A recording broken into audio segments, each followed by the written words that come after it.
Umat sekalian, setelah kita mendengarkan pasio singkat, pasio itu kisah sengsara, pasio pasionis. Saya selalu ingat, selalu setiap merayakan Minggu Palma, saya teringat pengalaman di seminari. Karena seminari selalu mulai kita peradakan dari lapangan basket. Sedangkan umat dari Tuke, dia peradakan dari lapangan bola seminari. Mereka pakai bola ganjur. Wah, ini bagaimana? Mereka suaranya keras sekali. Pas saya yang tugas seperti itu, mic-nya kecil. Baik, saya teriak setelah misah, kemudian suara habis. Mungkin saya mungkin usul, kalau kita bisa menggunakan bola ganjur pada Minggu Palma, baik juga. Mungkin dari bendungan jalan ke sini, baik juga itu ya. Bagian di jalan salib.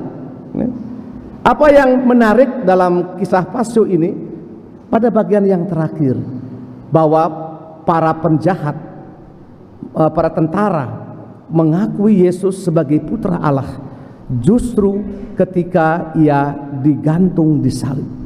Ini tidak biasa. Orang diakui berkuasa ketika dia bisa membangun menara kaca misalnya, membangun gereja untuk 10.000 orang, membangun mungkin lapangan terbang yang bagus, itu hebat. Tapi ini Yesus diakui sebagai dia ini benar-benar Allah ketika ia mati dan digantung di salib.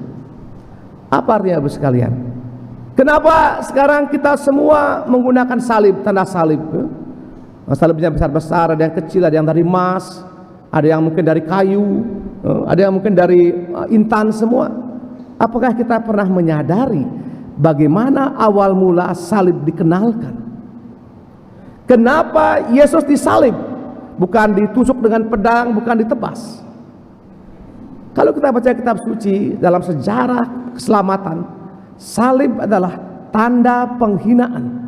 Seorang disalibkan berarti ia sangat jahat. Karena kejahatannya dia dianggap bukan manusia lagi. Jadi mengerti, saliblah penghinaan yang paling hina, sekejam-kejamnya. Bukankah Yesus Maha Kuasa? Kenapa dia mau? Kalau Bapak Ibu ingat kisah Lazarus, ketika Lazarus sakit, Yesus sengaja tinggal di tempat lain 4 hari, bukan? Dan dia datang, Lazarus sudah dimakamkan dalam kubur dan 4 hari. Tentu Tuhan datang ke sana. Menangis Marta Maria, tenang saja. Kenapa tenang saja? Justru dengan kematian Lazarus ini, kemuliaan Allah dinyatakan. Dia datang, kemudian Lazarus bangunlah. Kemudian dia bangun dan semuanya dan luar biasa. Kehebatan kita orang-orang Katolik bukan karena kita hebat, pertama-tama karena kita menyatukan kelemahan kita dengan Yesus, sehingga Yesus mengubah itu menjadi tanda yang luar biasa. Iya Romo, saya nggak bisa menyanyi Romo. Saya punya suara subur, suara buruk, atau merdu merusak dunia. Ketika Anda mengatakan demikian, itu bagus. Kemudian kita belajar mendengarkan orang lain. Apapun namanya kur, dia pun suaranya bagus, tapi kalau sudah berpadu, kalau tidak pernah latihan, dia tidak akan matching, tidak ada chemistry-nya. Apa yang kita bisa buat agar kita bisa terhindar dari semangat untuk menyalibkan Yesus? Apa yang perlu kita ingat setiap kita merayakan Ekaristi, agar kita yang penuh dengan jiwa seorang pendendam ini, jiwa seorang Farisi ini, yang gampang iri ini, supaya kita pelan-pelan dibersihkan. Saya punya kisah begini. Suatu pagi, di depan surga ini ada kerusuhan.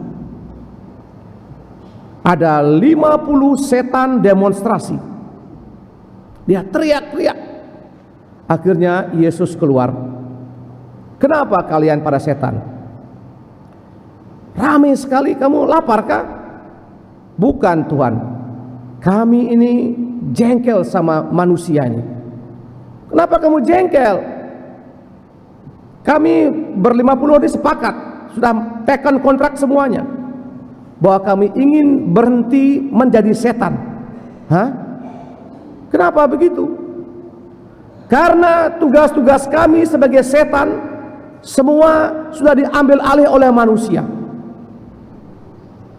Mereka ada kematian, mereka senang, kemudian mereka main judi. Bilang itu setan yang buat. Hah? Kami tidak buat apa-apa. Mereka yang buat semuanya, kami disalahkan lagi. Seperti drama Korea, ada banyak perselingkuhan. Yang laki sudah umur 60, yang perempuan umur 30. Salahkan setan yang buat. Hah? Mereka yang enak, kami yang sakit. Kami mau berhenti, Tuhan. Berhenti jadi setan. Karena semua pekerjaan kami telah diambil oleh manusia. Akhirnya Yesus mengambil perminyakan suci, kemudian meminyaki mereka semua setan itu, dan mereka bertobat.